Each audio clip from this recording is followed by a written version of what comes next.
ஹன்சு என்கிற சரித்திர பதிப்பில் கிபி 12 கிமு 4 கிமு 5 மூன்று விதமான வால் நட்சத்திரங்கள் வந்ததாக சொல்லப்பட்டிருக்கிறது. இந்த மூன்று விதமான வால் நட்சத்திரங்கள் எது இயேசு கிறிஸ்துவின் காலத்திலே வந்தது? ஹான் டைனாசிட்டியிலே இதை பற்றி குறிப்பு இருக்குது. ஹன்சு சரித்திரத்தில் இதை பற்றின குறிப்பு இருக்கிறது.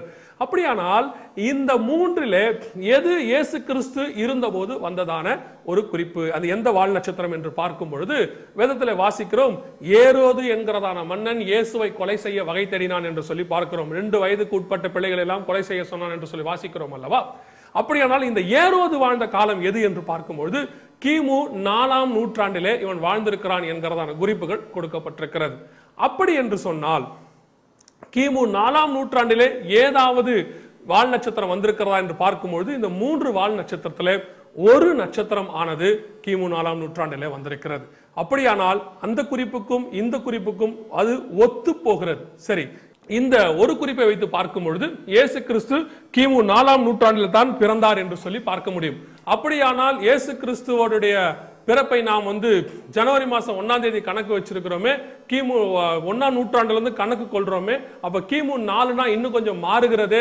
அப்படியானால் இயேசு கிறிஸ்து 25ல பிறக்கலையா அப்படின்னு சொல்லி அப்ப இந்த 1ஆம் தேதிங்கிறது ஜனவரி 1ங்கிறது ஏன் இந்த காலகட்டத்தில் நம்ம கொண்டாடுறோம்? நீங்க பாத்தீங்கன்னா கிபி 525ல ரோமாபுரியை சேர்ந்த அறிஞரும் பாதிரியுமான டைனாசியஸ் என்பவர் இந்த கிபி காலகட்டத்தை இவர் தான் உருவாக்கினவர். டைனாசியஸ் என்கிறவர் தான் உருவாக்கினவர். இவர் தான் முதலாக இந்த 1ஆம் தேதி குறிப்பை கொண்டாந்தார். ஏன் 1ஆம் தேதி குறிப்பை கொண்டாந்தார்னா 25ஆம் தேதி இயேசு பிறந்தார், 8ஆம் நாளிலே விருட்சம் சேதனம் பண்ணப்பட்டார், 25லிருந்து 8ஆம் நாளிலே புது வருடம் இயேசு கிறிஸ்துனுடைய புது வாழ்க்கை ஆரம்பிக்கிறது என்று சொல்லி ஒரு குத்து மதிப்பு என்று சொல்லுவோமே, அந்த முறைப்படி இந்த 1ஆம் தேதி ஜனவரியை வைத்து ஆரம்பித்தார். நன்றாய் கவனிக்க வேண்டும், இவர் ஒரு ரோம அறிஞர். நாம இன்னைக்கு ஃபாலோ பண்ற கேலண்டர் ரோமன் கேலண்டர். அதன் அடிப்படையில் தான் நாம் ஃபாலோ பண்ணி கொண்டிருக்கிறோம்.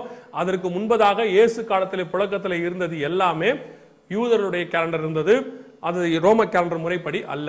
சரி, அப்படியானால் இந்த இயேசு கிறிஸ்துவனுடைய பிறப்பு கிமு 4ஆம் நூற்றாண்டிலே அந்த மார்ச் மாதத்திலிருந்து ஜூன் மாதத்திற்குள்ளாக ஒரு நாளில் தான் இருந்திருக்க வேண்டும் என்று வருகிறோம்.